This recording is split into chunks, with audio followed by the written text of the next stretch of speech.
আল্লাহ ডাকতে বলে জিবরাইল, ওরে জিবরাইল, যা দুনিয়ার জমিনে যা, যাইয়া রে জিবরাইল 3 দিনের জন্য ইহুদির কবরের আযাবটা ক্ষমা করে দিয়া সরে জিবরাইল। জিবরাইল বলে, ইয়া আল্লাহ, ও রব্বুল আলামিন, আপনার কাছ থেকে জানতে চাই আল্লাহ বেয়াদবিটা ক্ষমা করে দিবেন, কিসের জন্য ইহুদির কবরের আযাবটা আপনি ক্ষমা করবেন? ও প্রভু, এইগুলা মুনাফিক, এরা তো কোনোদিন কালমা পড়ে নাই, এরা তো কোনোদিন নামাজ পড়ে নাই, এরা তো কোনোদিন রোজা রাখে নাই, এরা তো ইসলামের ছায়ার তলে আসে নাই, এরা তো মুসলমান হয় নাই। আয় আল্লাহ, ক্ষমা করলে মুসলমানের আযাব, মুসলমানের কবরের আযাবটা আপনি ক্ষমা করে দিবেন। কেন আল্লাহ মুনাফিক গুলার কবরের আযাব আপনি ক্ষমা করে দিবেন? আল্লাহ ডাক দিয়ে বলেন, জিবরাইল,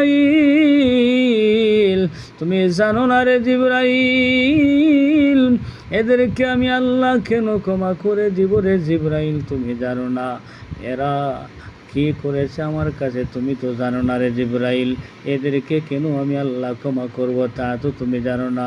ও জিবরাইল, আমার বন্ধু নবী মুহাম্মদ রাসূলুল্লাহ সাল্লাল্লাহু আলাইহি ওয়াসাল্লামের কথা আমার আল্লাহ ডাক দিয়ে বললেন, ও রে জিবরাইল, আমার বন্ধু নবী রাত্রিবেলা ঘুমাইবার কালে ওনার মুখের দাড়ি মুবারকটা আমার বন্ধু নবী চিরুনি দিয়া আশ্রয়া ঘুমায় রে জিবরাইল।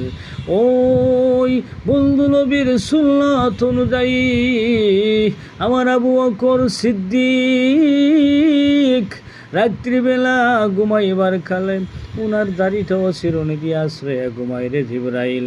আজকে হযরতে আবু বকর সিদ্দিক নিজের দাড়িটা আশ্রয়া ঘুমাইতে যাইয়া রে জিবরাইল, তার মুখ থেকে 2-3 গেছা দাড়ি ছুটে পড়ে গেছে।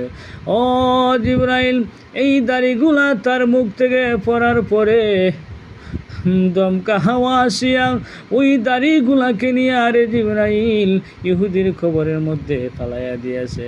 ও জিবরাইল, যেই কবরে আমার আবু বকরের দাড়ি পড়েছে রে জিবরাইল, ওই কবরের মধ্যে আমি আল্লাহ কেমন করে জাহান্নামের আগুন দিয়া জ্বালাই? ও জিবরাইল, এর জন্যে আমি আল্লাহ রাব্বুল আলামিন তার এই আবু বকরের দাড়ির উসিলায় তাদের কবরের জাহান্নামের আগুন আমি 3 দিনের জন্য ক্ষমা করে দিয়া দিলাম। জগতের বন্ধু আমার, ও